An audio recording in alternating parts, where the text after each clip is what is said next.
নমস্কাৰ ছাত্ৰসকলক স্বাগতম জনাইছোঁ আসাম টিচ ইউটিউব চেনেললৈ। মই যে আপোনাৰ মাজলৈ লৈছোঁ ক্লাছ 10ৰ ছ'চিয়েল ছায়েন্সৰ হিষ্ট্ৰীৰ বংগ বিভাজন স্বদেশী আন্দোলন আৰু ফলাফল নামৰ পাঠটিৰ কুৱেশ্যন আনচাৰখিনি সকলোৱে ভালদৰে শুনি যাব। এইখিনি হ'ল MCQ। ইয়াৰ পিছত মই লং আৰু শ্বৰ্ট কুৱেশ্যনখিনিও দিম। তোমালোকে ভালকৈ পঢ়িবা আৰু তোমালোকে আগন্তুক পৰীক্ষাত যাতে প্ৰত্যেকটো ছাবজেক্টতে লেটাৰ মাৰ্ক পোৱা তাৰে সহায় কৰাৰ কাৰণে মই এই চেনেলটো খুলিছোঁ। তোমালোকে ভালকৈ পঢ়িবা, যিখিনি পঢ়া ভালকৈ পঢ়িবা। পঢ়াৰ সময়ত বাহিৰা কথাৰ প্ৰতি মনোযোগ নিদি পঢ়াতহে একান্তভাৱে মনোযোগ দিবা। আজিৰ কুৱেশ্যন নম্বৰ 1টো হ'ল বংগ বিভাজন ভাইচৰয়ৰ দেশৰ শাসনকালত সংঘটিত হৈছিল। Option A Lord Minto, option B Lord Mountbatten, option C Lord Nathaniel Curzon, option D Lord Irwin. ইয়াৰ শুদ্ধ উত্তৰটো হ'ব option C Lord Nathaniel Curzon. Question number 2, Dhaka, Chittagong আৰু ৰাজশ্বাহী এই তিনিটা সংমণ্ডলৰ সৰ্বমুঠ দেশ এলেকা অসমৰ লগত সংলগ্ন কৰি পূৰ্ব বংগ আৰু অসমৰ নামৰ প্ৰদেশখনৰ গঠন কৰা হৈছিল। অপশ্যন এ 1,02,340 বৰ্গমাইল, 1,06,540 বৰ্গমাইল, অপশ্যন চি 1,07,040 বৰ্গমাইল, অপশ্যন ডি 1,08,640 বৰ্গমাইল। ইয়াৰ শুদ্ধ উত্তৰটো হ'ব অপশ্যন বি 1,06,540 বৰ্গমাইল। কুৱেশ্যন নম্বৰ 3, পূৰ্ববংগ আৰু অসম নামৰ প্ৰদেশখনৰ ৰাজধানী স্থাপন কৰা হৈছিল। অপশ্যন এ শ্বিলঙত, অপশ্যন বি গুৱাহাটীত, অপশ্যন চি ঢাকাত, অপশ্যন ডি এটাও নহয়। ইয়াৰ শুদ্ধ উত্তৰটো হ'ব অপশ্যন চি ঢাকাত।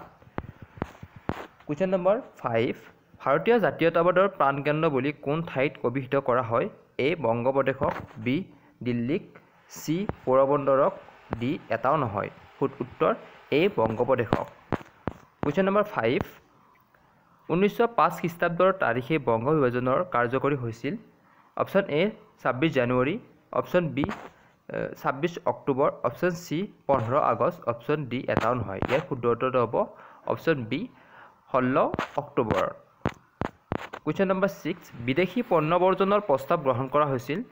এ 1905 খ্ৰীষ্টাব্দৰ 7 আগষ্ট তাৰিখে, বি 1906 খ্ৰীষ্টাব্দৰ 15 আগষ্ট তাৰিখে, অপশ্যন চি 1907 খ্ৰীষ্টাব্দৰ 7 আগষ্ট তাৰিখে, অপশ্যন ডি 1907 খ্ৰীষ্টাব্দৰ 27 আগষ্ট তাৰিখে।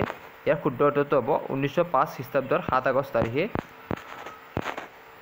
7, কুৱেশ্যন নম্বৰ 7, স্বদেশী আন্দোলনৰ সময়ছোৱাত যুগান্তৰ নামৰ সংবাদ পত্ৰখন সম্পাদন কৰিছিল। Option A Girish Ghosh, option B Bhupendra Nath Dutta, option C Amritlal Basu, option D Amarendra Nath Dutta. উত্তৰ হ'ব option B Bhupendra Nath Dutta. Question নম্বৰ 8, বংগদেশৰ জাতীয় শিক্ষা পৰিষদ নামৰ অনুষ্ঠানটোৰ কেতিয়া গঠন হৈছিল? অপশ্যন এ 1902 চনৰ 5 আগষ্ট তাৰিখে, অপশ্যন বি 1903 চনৰ 16 আগষ্ট তাৰিখে, অপশ্যন চি 1905 চনৰ 15 আগষ্ট, 1906 চনৰ 11 মাৰ্চ। ইয়াৰ শুদ্ধ উত্তৰ হ'ব অপশ্যন ডি 1906 চনৰ 11 মাৰ্চত। কুৱেশ্যন নম্বৰ 9, বেংগল কেমিকেলছ নামৰ উদ্যোগ প্ৰতিষ্ঠানটোৰ প্ৰধান উদ্যোক্তা কোন আছিল? Option A Jamshedji Tata, option B Acharya Prafulla Ray, option D Nilratan Sarkar, option D Bhupendra Nath Dutta. ইয়াৰ শুদ্ধ উত্তৰটো হ'ব Acharya Prafulla Ray, option B. Question number 10, Bangalakshmi cotton mills নামৰ উদ্যোগ প্ৰতিষ্ঠানটোৰ প্ৰধান উদ্যোক্তাগৰাকী কোন আছিল? A Jamshedji Tata, option B Acharya Prafulla Ray, option C Nilratan Sarkar, option D Kshirod প্ৰসাদ। উত্তৰ হ'ব শুদ্ধ উত্তৰ হ'ব অপশ্যন চি নীলৰতন চৰকাৰ। আজিৰ পাৰ্টটোত ইমানখিনি আছিল। মই ইয়াৰ পিছত আৰু বাকী পাৰ্টখিনি তোমালোকক দিম। তোমালোকে ভালদৰে পঢ়িব বুলি আশা কৰি মই আজি ইমানতে সমাপ্ত কৰিছোঁ। নমস্কাৰ।